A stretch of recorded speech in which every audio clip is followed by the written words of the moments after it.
So intuitively, that just once the idea popped in my mind of growing food on this space and the fact that my family home is right next to it, that just sounded like utopia, like how we are supposed to be living.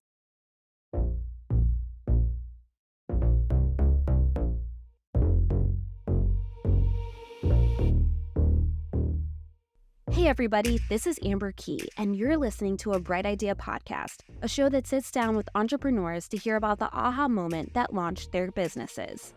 On this week's episode, we're joined by Doug Adams, the owner of New Brooklyn Farms.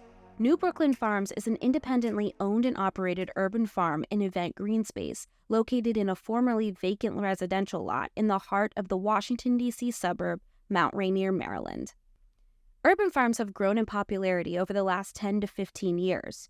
Urban farming often makes use of vacant lots, rooftops, and abandoned or repurposed indoor spaces to grow crops such as fruits and vegetables. There's a number of positive social impacts associated with urban farming, including food insecurity, affordable food options, local employment, and educational opportunities.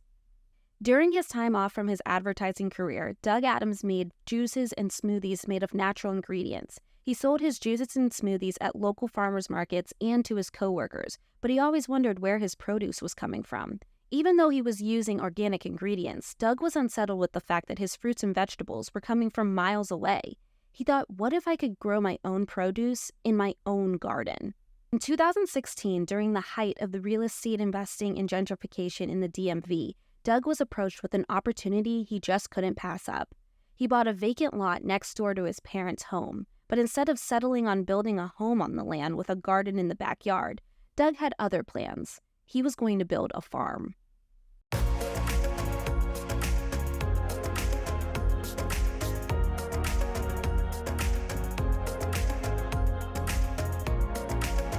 I'm born and raised in a town called Mount Rainier, Maryland, Prince George's County, Maryland, literally 2 blocks outside of the Washington, D.C. borderline. So yeah, I was raised in a house with my family on Prevalent Street, Main Street in Mount Rainier.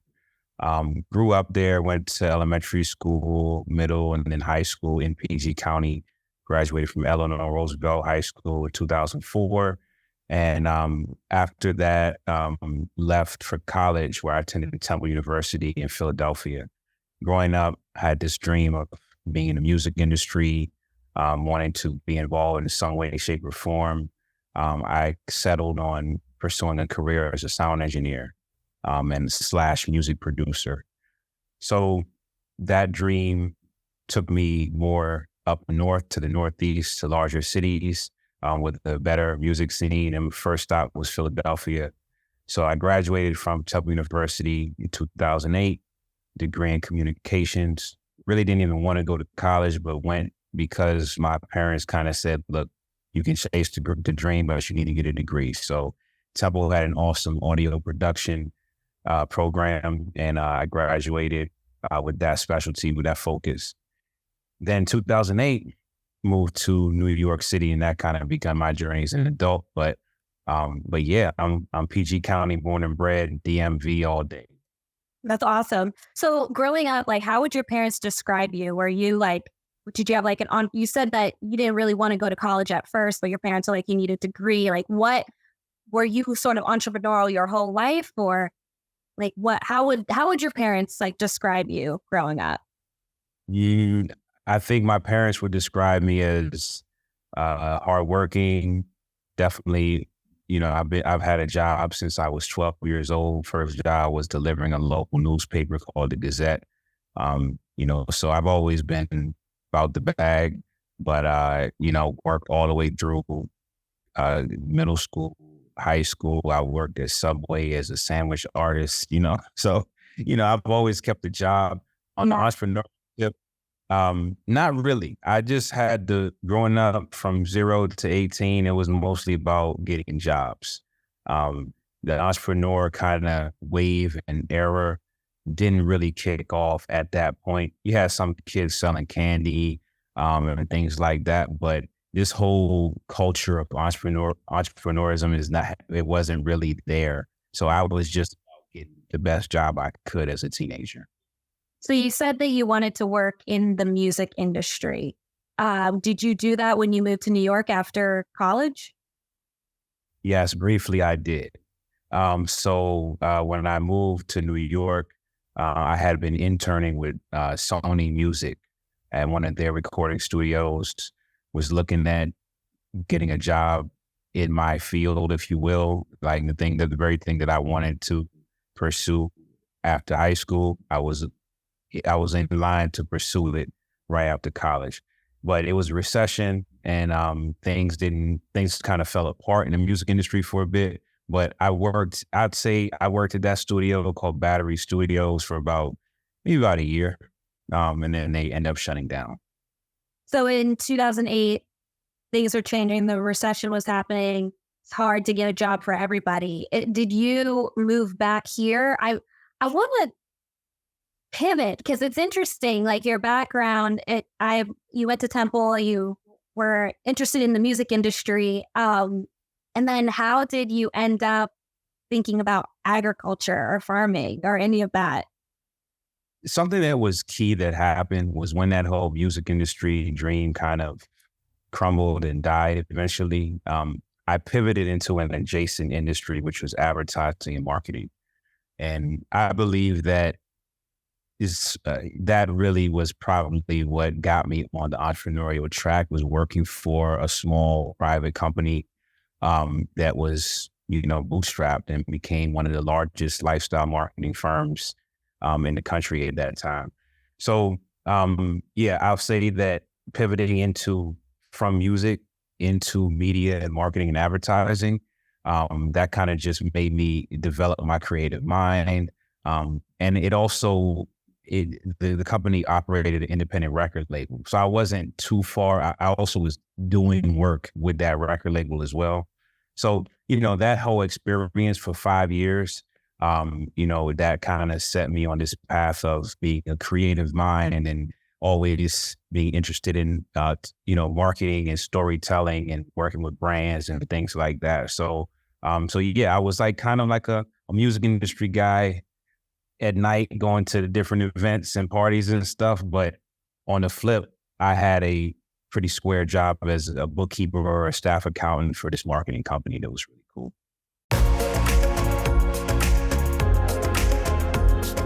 How did you discover the land for what would become New Brooklyn Farms? And where did you come up with the name?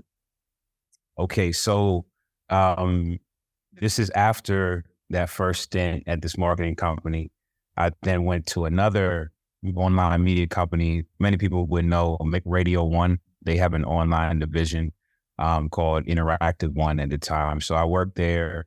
That was a Black-owned company, great experience. And around this time, I am kind of growing my relationship with wellness and healthy living. I had been working out and interested in exercise and eating right since really high school, or like late high school.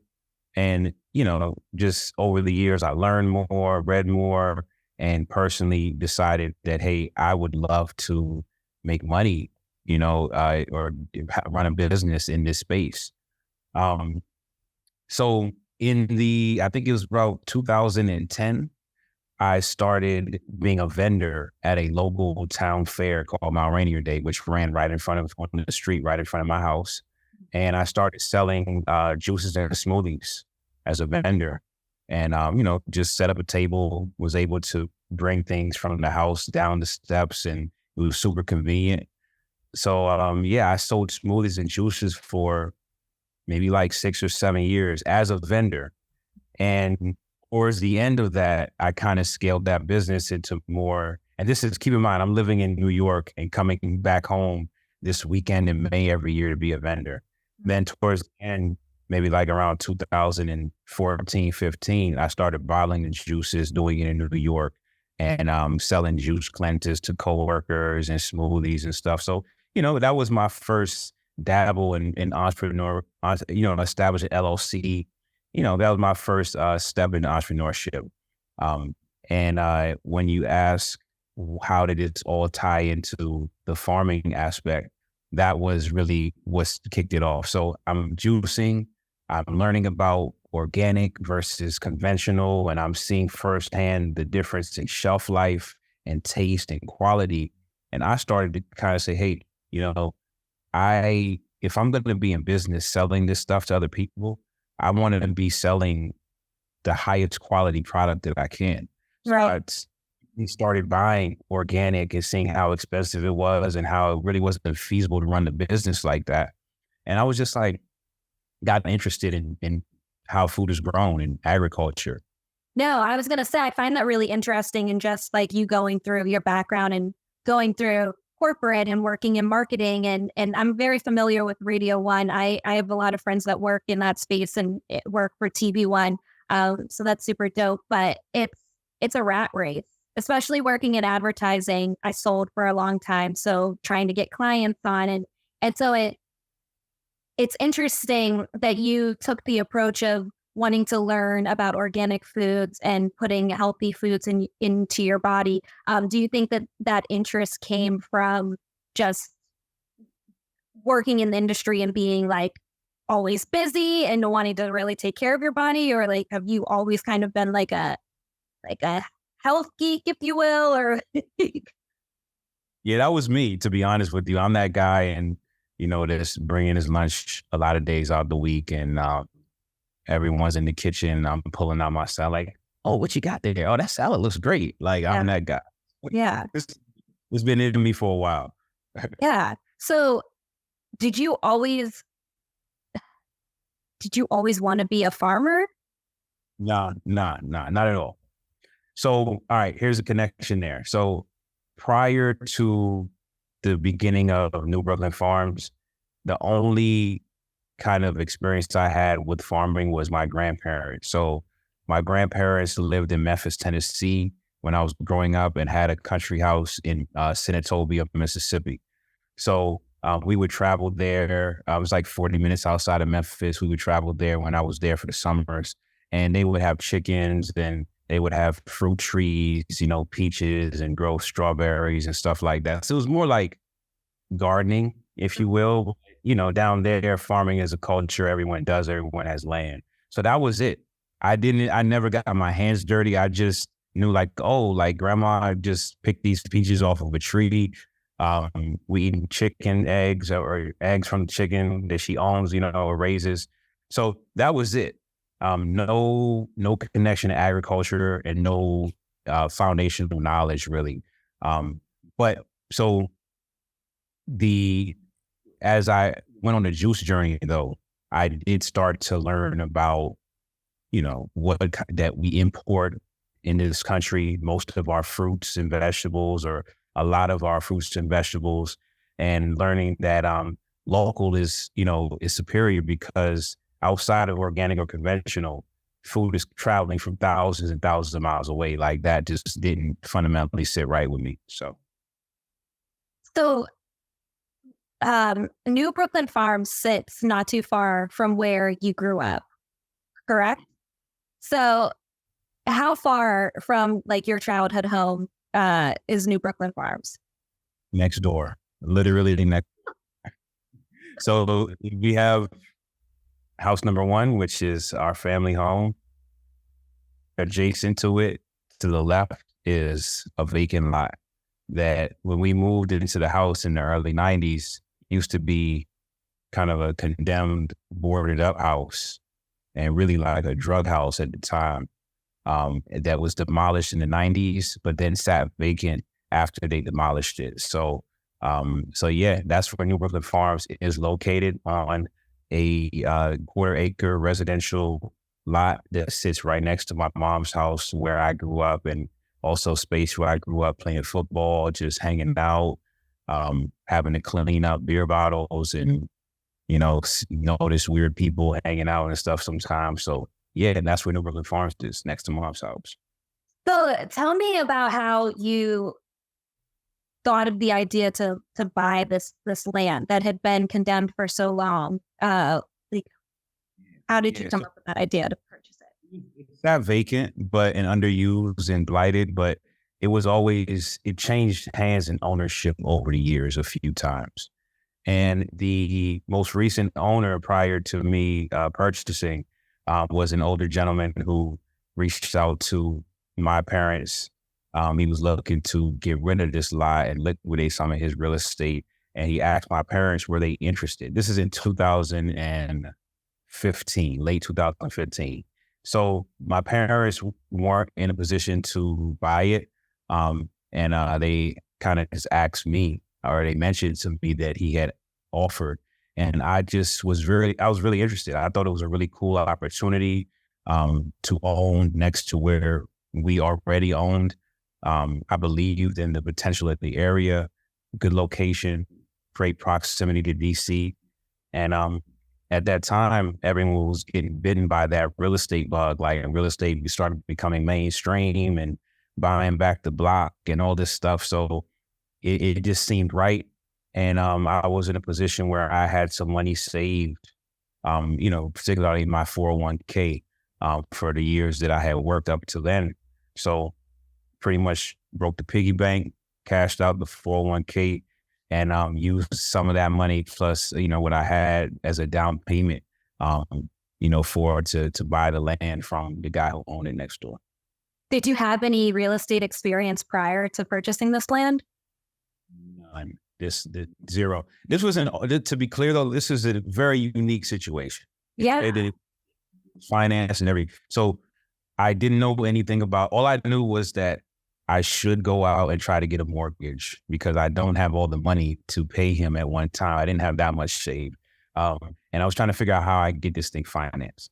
So for about a year, I went out and looked for mortgages to purchase, to pretty much put a down payment with a bank, lock in on the interest rate and pay a bank and they pay him, which is how most real estate residentially works. So what I learned in that process was I was getting no after no after no. Commercial banks, credit unions all said no because it's very difficult to finance or secure financing for vacant land. In that banks look at it as extremely high risk because if you default on your payments, there's nothing there for them to seize in a meaningful way, like a house or a building. So vacant land is typically really tough to finance and you got to come with cash is what I learned. So I go back to the owner and after literally almost a year of searching for someone to finance it, couldn't find it. I'm like, hey, I want to do the deal, but I can't find financing. Do you have any ideas? And he comes back and offers to self-finance the deal. So this is a concept in real estate is really called seller financing, where essentially he allowed me to give him the down payment directly.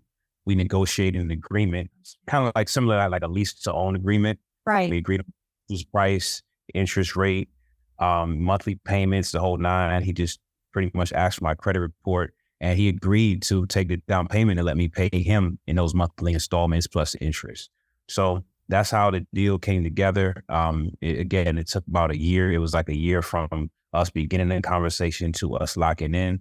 And I think it was like October of 2016, I gave him the down payment and that space was mine. So do you think that the hesitancy from the bank was because, was your initial plan to buy this land and to build a home on it? Or was it always to have a farm? No, it was just buy and hold. I was told, hey, you should build a house on this space. Like, what are you going to do with it? You got to build something to make it worth your investment and your while. So I just didn't have an interest in that. Number one, financially, I had already come out of pocket so crazy that I just couldn't wrap my head around the next lift of going out and finding financing to build and construct. So that was part of it. But then I just wasn't really interested in building. Like, I just wanted to hold it and just see how the area came up. And, I was comfortable with the monthly payment and that was it. So, but the farm piece came in when I was like, I now have this monthly payment. I'm not getting any return off of it. But I have this beautiful space next to my mom's house. We have access to water, power. What can I do with this space that will be positive and productive in the meantime and maybe could become a profitable business? And that's where my mind kind of connected the dots with the whole juicing experience and really becoming more of a connoisseur of local and organic produce. And I'm like, what if I could just start growing right here? That would be amazing. And that at that point, that was when I put it all together and came up with the urban farm concept.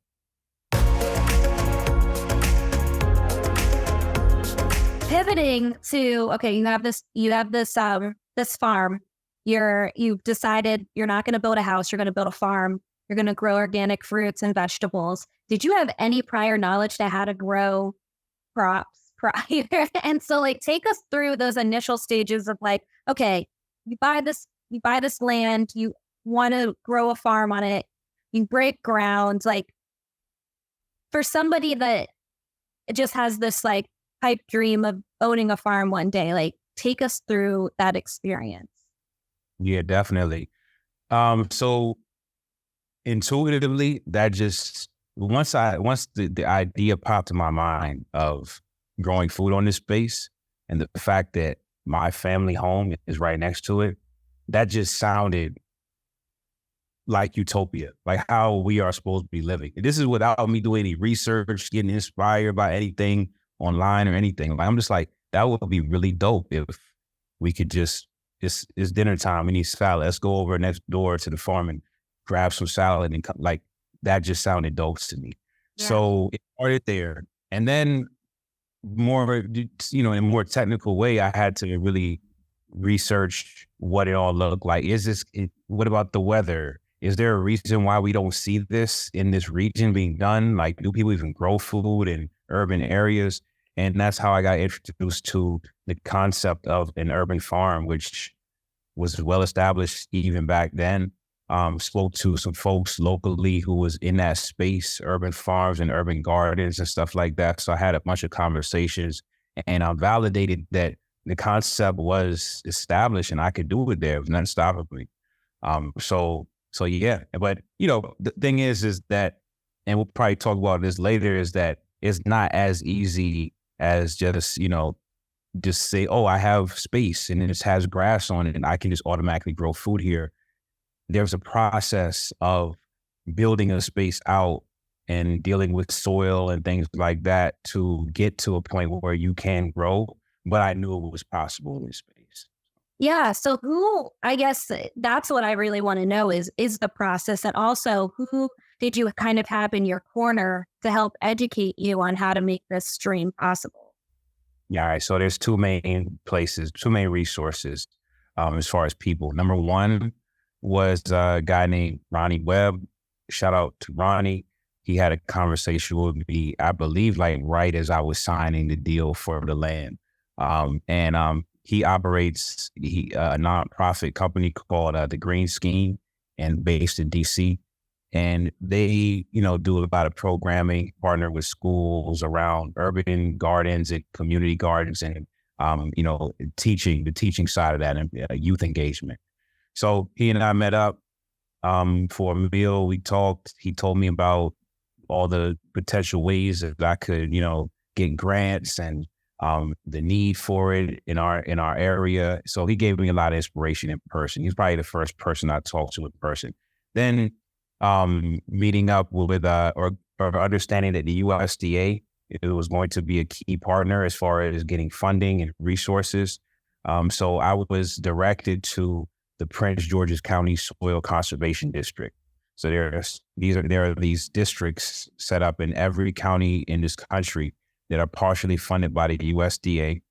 And their role is to support farmers in stewarding, environmentally conscious soil practices and land stewardship. So a woman named Kim Rush Lynch was the urban ag planner there. To this day, she's still one of my biggest supporters and, just my rock in this whole project. So yeah, she kind of helped me register my farm, get a farm number, register with the USDA, be able to apply for certain grants from the USDA, one of which I was awarded for a greenhouse. So yeah, those are the two big resources as far as people that I connected with early. And I will say this too, is that the third big piece is volunteering. I literally volunteered for probably, it was well over a year. I went into a second season. So I just understood that I had no hands-on experience with it. This stuff is all like, if you don't know anything about farming or soil, it's very technical.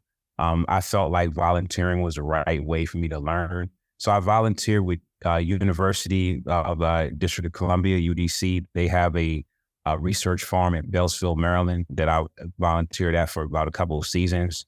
Met a lot of folks there.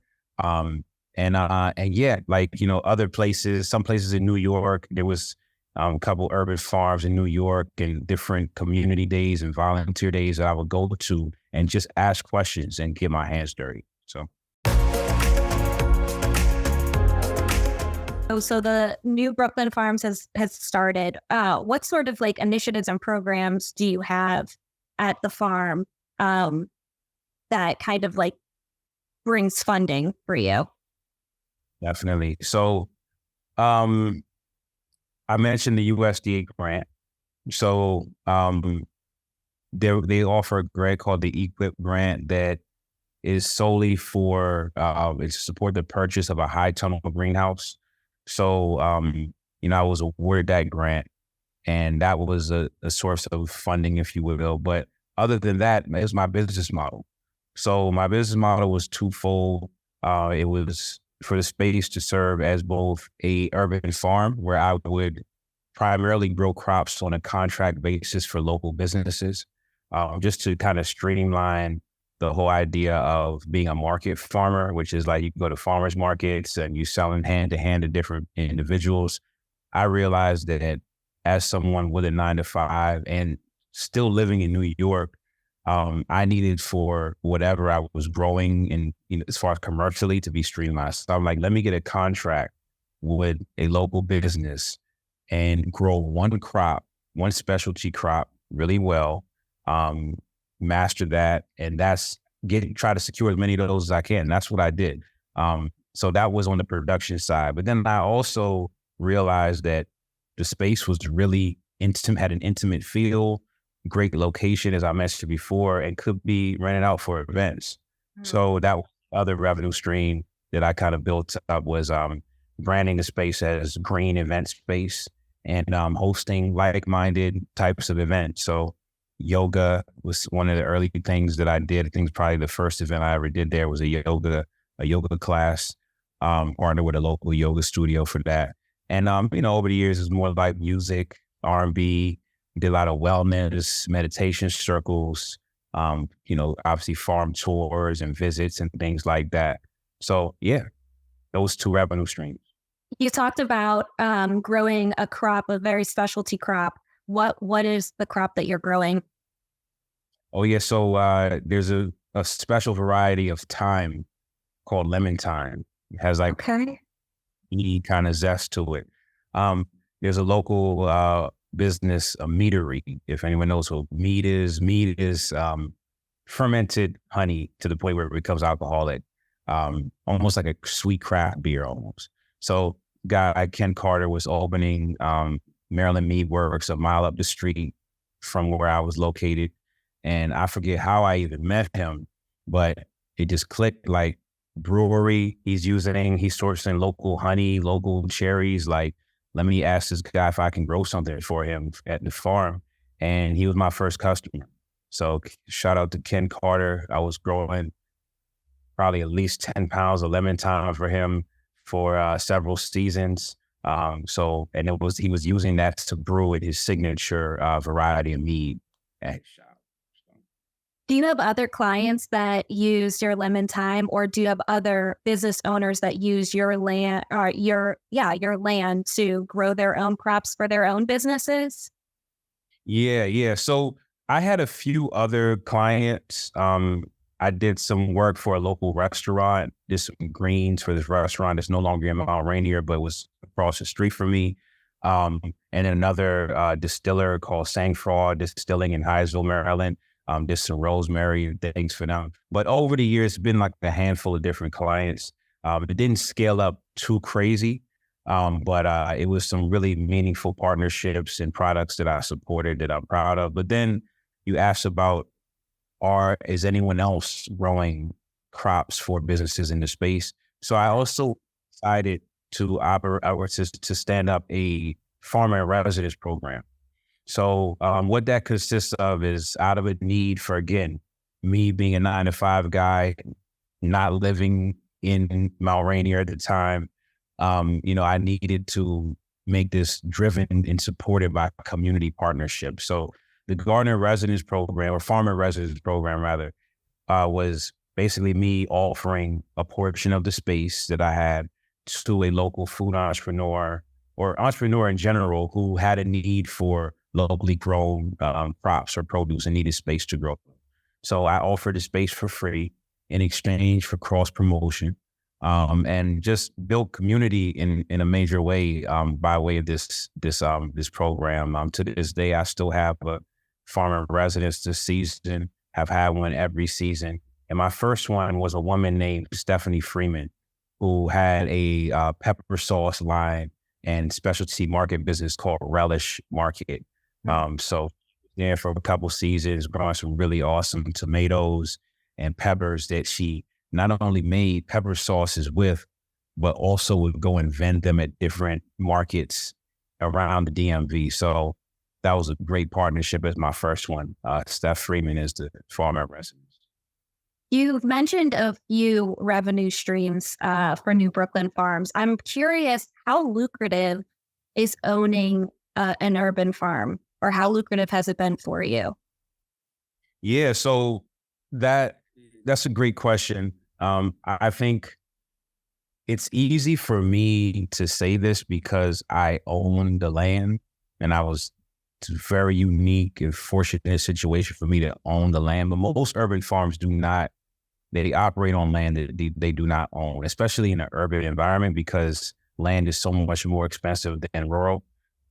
So to me, I will say that as far as the appreciation and the value of the real estate, it has been lucrative. Mount Rainier has changed, gentrification has happened, the people getting pushed out of DC, that's all happened.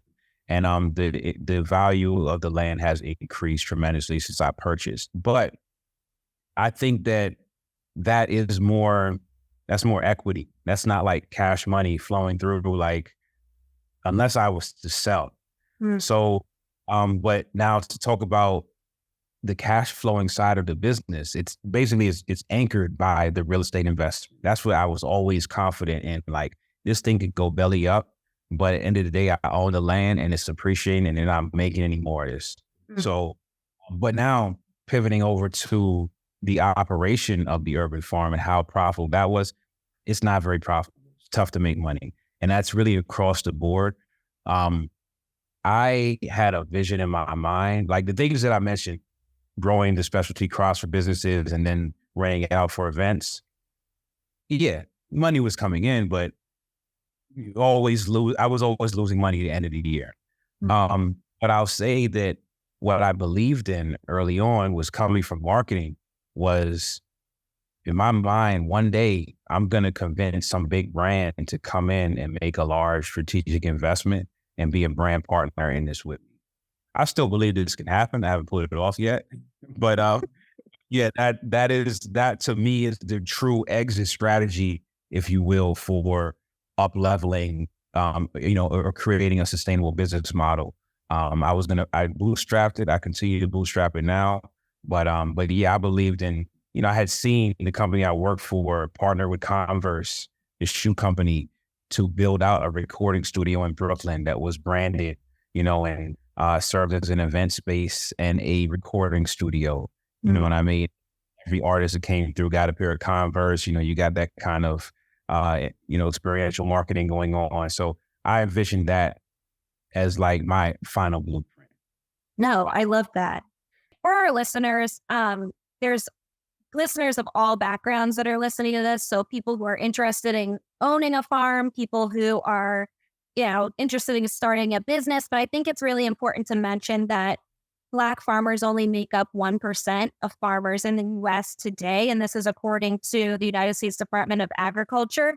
And so we've seen a lot of the reasons that there's only 1% of Black farmers in the US is due to systemic racism, biased government policy, and inequitable social and business practices. So I think we're starting to see a resurgence in Black farmers, particularly urban farmers, which I think is so cool. And I'm just curious if you faced any barriers or what did you go through in order to buy and sustain your land? Yeah, so the biggest barrier that I faced was it really pertained to land use and permitting and really legality of operating my farm in the location I'm in. So what happened, being more specific, was I went to go through the permitting process once I was awarded this USDA grant to build a greenhouse. I want to make sure I was doing it right, following the rules, checking in with my city and the county. So I wanted to apply for a building permit. And because what I was doing was so unprecedented with not really any rules or guidance around it or previous cases, I was initially told by the county permitting department that I was not allowed to build the hoop house or the greenhouse. And then also that I really wasn't permitted to be operating an urban farm where I was located either. Now, Prince George's County was known for being a very pro-urban farming friendly county. There was a lot of legislation that had passed in previous years to encourage it and grow it.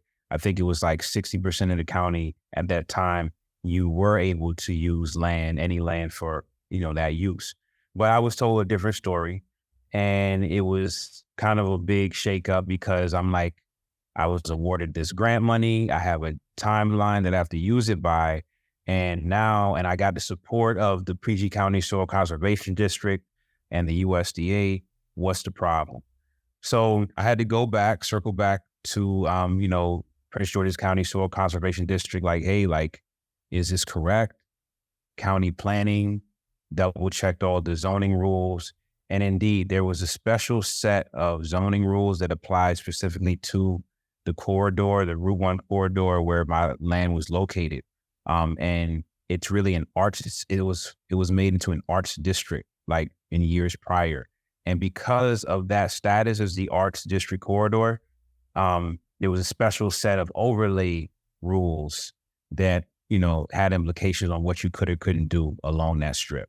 So I was kind of just caught in the crosshairs of being of a special set of rules that wasn't intended to prevent urban farming, but just happened to. And this became kind of a legislative battle that I fought for almost 2 years, trying to get clearance to build this greenhouse. So I ended up just reaching out to different, the mayor of Mount Rainier, council members. I started an online petition, pretty much just getting support for, hey, we want to see this guy continue with his project. It's positive, XYZ. I went and spoke on different forums and got some local press. And 2 years later, connected with the council person, Denny Tavares, for my zone of the county. And she supported 2 bills. One that pretty much was a resolution for those special rules that was preventing me from operating. There was a bill that addressed that. And then she was the pro-urban farming person at the county level who had done things prior. So she also used the opportunity to present another bill that further expanded, urban farming in PG County from 60% to 80% of the land in PG County you could use for urban farming. So I kind of consulted on that bill alongside, of course, the one that was more designed to help me, and both passed at the end of, I think it was 2019, after a long battle. So that was the biggest challenge I faced because it was it threatened the existence of my doing what I was doing in the space. So was the zoning that you were facing, the laws that were in place, what did it have anything to do with the racism, or was it that the zoning of the land was was for something else prior? Yeah. It was this wasn't racial. This was Okay. technically legislative. Um, as far as any racial hurdles that I may have faced, um, I would say more likely than not, I explored a lot of USDA grant programs and farm acquisition loans and things like that. And the USDA has a documented track record that they actually are working to rectify as we speak on discriminatory practices toward, Black farmers who apply for, funding, grants, financing, and are treated unfairly. Um, is it possible that in my attempts to explore those avenues, did I experience discrimination? Things didn't work out. Very, very possible. But at the same time, the premise and the situation of, the existence of me buying my own land and self-funding it, I was kind of insulated from needing them. Yeah. Didn't move so slow. So, I kind of was playing at my own pace, but I did explore, and it's the process of engaging and just doing your due diligence with the USDA is notoriously very tough for the regular person. So Yeah, it sounds like from just you sharing your story that your barriers came in like not knowing the exact laws and legislation, not knowing the barriers in which to for zoning and purchasing land. But I think that for some people, knowing the history of the fact that there aren't very many Black farmers because of systemic racism, I think that some people may be discouraged to even go down the path of purchasing a land to start a farm because they think that they're going to run into these racial issues. What would you say to people who have the same dream as you? Like, I guess, what advice would you give them to just keep going forward?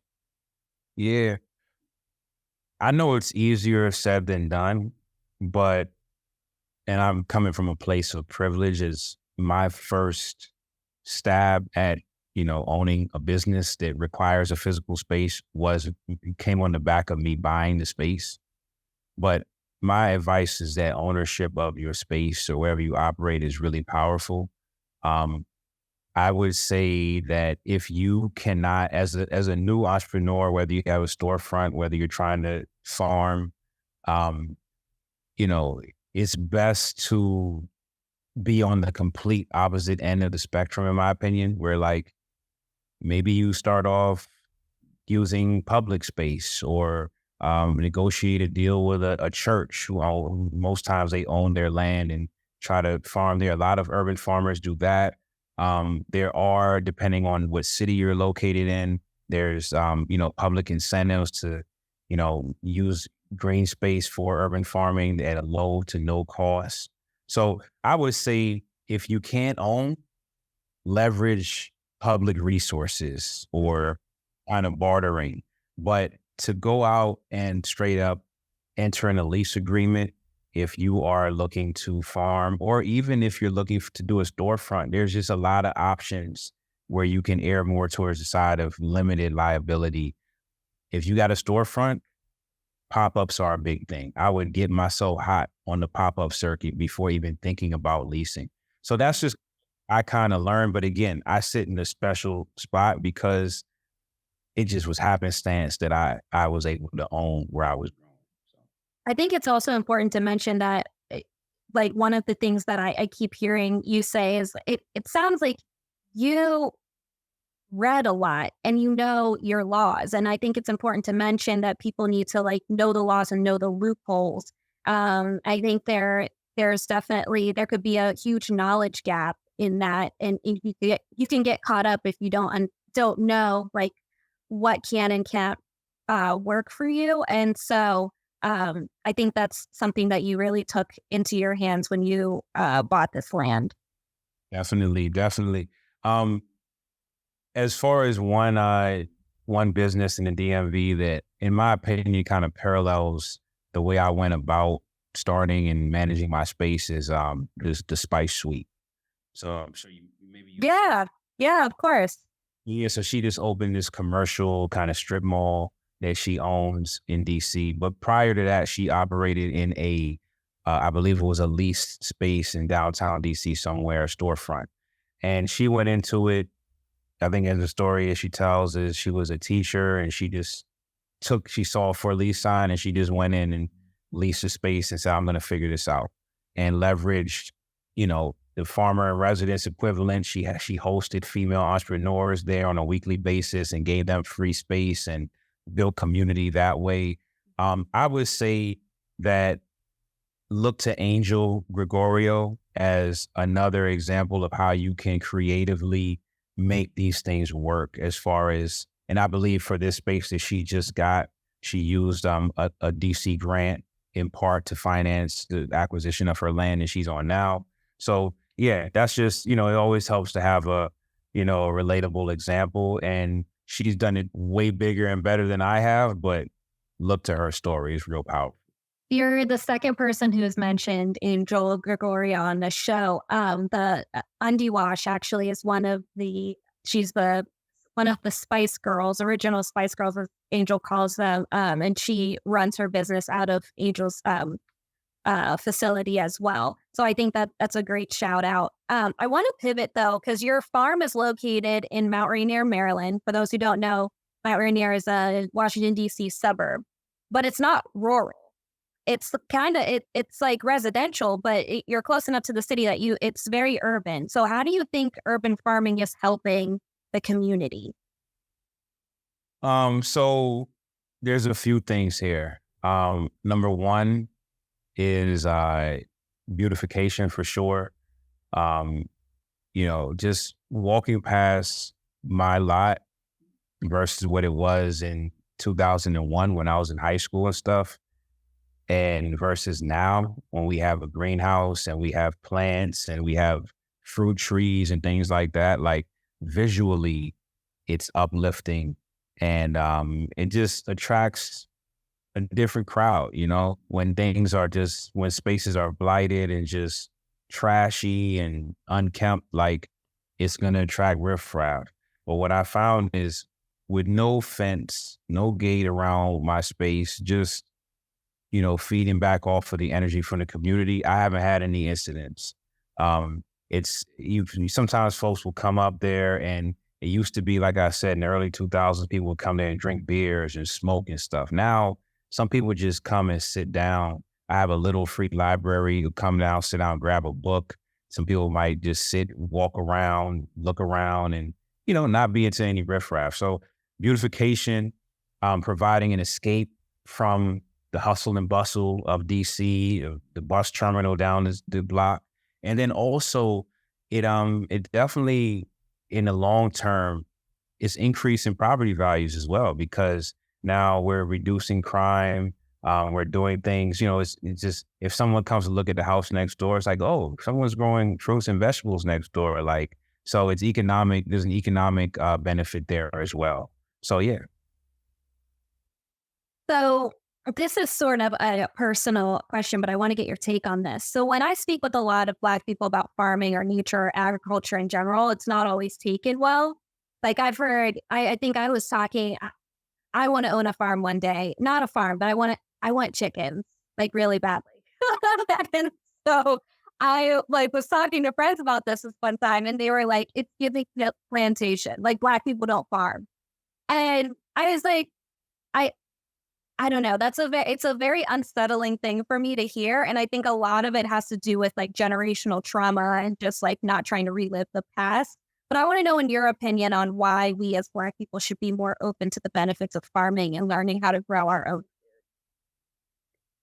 Yeah, well, I'll say number one is the health benefits alone. If you grow food or you're a farmer, 9 times out of 10, you're going to have access and be eating this locally grown, likely organic food that you're producing. So that alone, to me, just the ability to up level your health with more nutrient rich fresh produce, that's a huge benefit. And then we, as African Americans, we have, all these health disparities and things like that. So we need it more than a lot of other groups. Um, and then I understand what people might say along the whole given plantation kind of narrative, but it's almost like a redemption. Like instead of us being enslaved in doing this, Mhm. we are doing this now on our own terms and building businesses. And it's really just it's revolutionary if you ask me. To be doing it from a place of empowerment and not enslavement. Um, yeah, I mean, it's in our blood. So we got the skill set. Our ancestors, a lot of things that was built in this country was on the back of us producing these commodities for slave owners like cotton and everything else. So for us to take back the power is awesome to me. I think we can like end the episode on that note. I think that was such a powerful statement. Thank you so much. If people are like interested in maybe not owning a farm, but they want to get involved in what you have to offer and volunteer, how can they find you? So I'm at New Brooklyn Farm on socials, newbrooklynfarms.com. My email is grow@newbrooklynfarms.com. Get in touch with me. Feel free to reach out. I'm a big believer in helping any and everyone who comes to me with a question, looking for guidance, references, whatever you may have. I have a big network in this space. Reach out to me, lock in with me on social media, and some exciting updates that I'll be, announcing in the near future as far as some new directions and initiatives. But yeah, just lock in with me on those channels or reach out. All right, let's play a game for our last few minutes of the show. Let's like have some fun. I'm gonna do a rapid fire with you real quick. So give me your answer off the top of your head. What's the easiest crop to grow? Lettuce. What have you found is the hardest? The hardest is probably, I'm going to say flowers. The few flowers that I've attempted to grow, it can be really finicky with the weather and things like that, sense of the frost. So flowers probably the toughest in my experience. With your farm being here in DC regionally, and also DC being like kind of swampy, it's really humid here. Is it hard? Do you find it challenging to grow? Like, what's the easiest thing? You said lettuce is the easiest thing to grow, but are flowers hard to grow because of our the climate here? Oh, the challenge is like in recent years we've had this tremendous like climate change and unpredictability in the season. So like, we had my first season, it was rainy until like June. Mhm. And then now we're getting freezes going into like late April and May and stuff like that. So I think that's the biggest challenge. It's less about regionality. It's more about climate change. Okay. Okay. Okay. So your background is in music. Is it true that if you play music for your plants, it will help them grow? Do you play music for your plant? My plants have consumed a lot of live music by way of the events that I'm hosting. Okay. But do I sit down and put a pair of AirPods on a tomato plant? No, I'm not doing that. Absolutely not. I was thinking more so like, plant on a speaker. I personally believe that plants can't consume those vibes from music, for sure. Awesome. Do you own any animals on your farm? No animals yet. Maybe in the near future, I might do chickens one day, but that's going to be it. I'm working with a really small space and it's more complicated to do that close where I am, being like in the heart of Mount Rainier. Yeah. So that was actually my next question, but I think I kind of answered my own question because Mount Rainier is considered Maryland, right? So DC, is it, I don't think you can have chickens in DC, right? Do you know that? As a future chicken farmer, I need to know. Technically, in Prince George's County right now, like chickens are not allowed. Oh, okay. We'll have them though, but it's kind of like a speakeasy kind of thing. And a lot of people want them to be allowed and were asking me to try to push for that when I was doing all my legislative stuff. But yeah, DC, I'm not sure, to be honest with you. I have to check on where things stand today. But there's a number of people that I know in DC who raise chickens as well. I'm not sure if they're doing it in that gray area or not. It's definitely a lot of people in the DMV who in urban areas that are raising chickens for sure. What is the greatest advice anyone's ever given you? I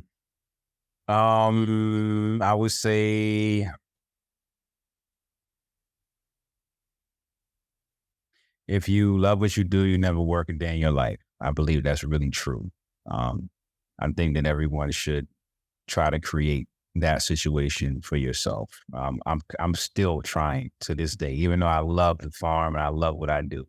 I'm trying to make it even more feel not like work every day. What keeps you up at night? Ideas. I got a lot of what I believe are great ideas, and just trying to figure out how to align myself with the folks that can help me execute. That's what keeps me up at night. Are you a journaler or do you keep your ideas in your head, or how do you usually get your ideas out? No journaling. It's all up here. It's off the top. No pen, no pad, like Jay-Z. I love that. And lastly, what's next for New Brooklyn Farms? Yeah, so we're gonna continue to rock. Like I said, I'm not going anywhere. I'm very grateful to be able to say that. I'm gonna continue to host events and really be a community hub and resource for all things agriculture, both urban and rural.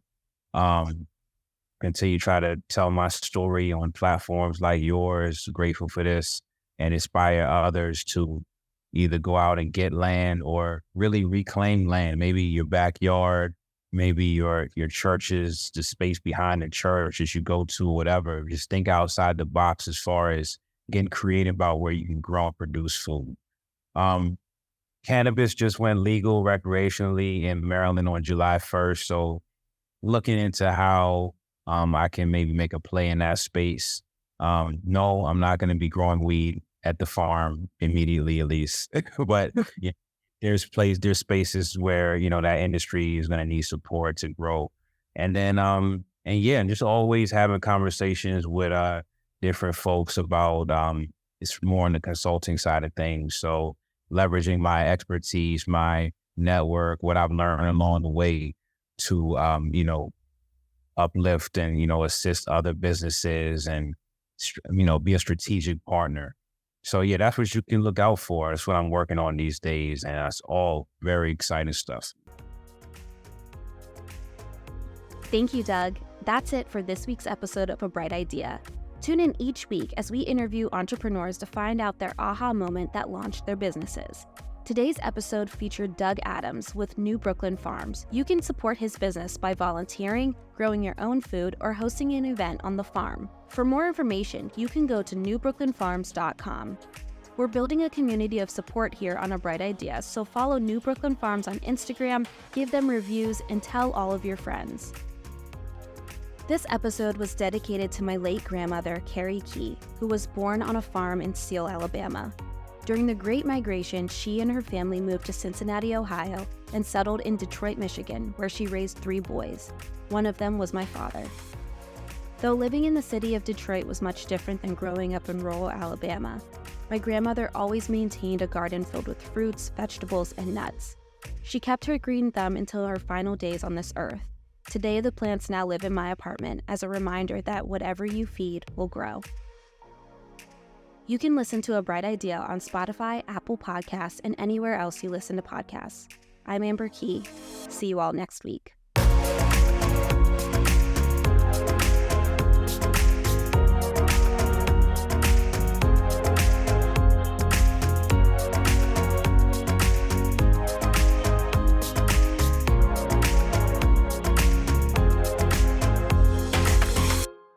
Right. My name, Carrie Key. I'm 86 years old. And what else you want to know? When's your birthday, Grandma? Where I work at? What's your birthday? July the 19th, 1932. So what was it like living on the farm? It was beautiful.